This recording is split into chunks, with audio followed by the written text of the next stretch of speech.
Imagine having the power of a magnet. You can force any object to attract or move at your command. In chess, you can use a tactic known as a decoy. A decoy is a move that forces a piece to a square it does not want to move to, resulting in a powerful attack such as winning a piece or checkmating your opponent. Let's take a look at some examples.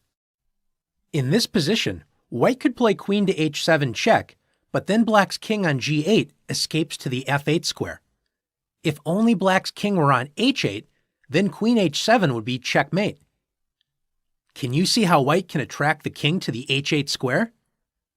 That's right, rook h8 check, attracting the king like a magnet to the h8 square.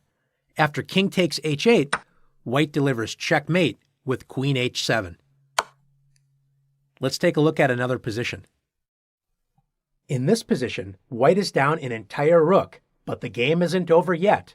White's queen prevents black's king from moving to the 7th rank, so if white plays g5 check, black's king is forced to capture the pawn.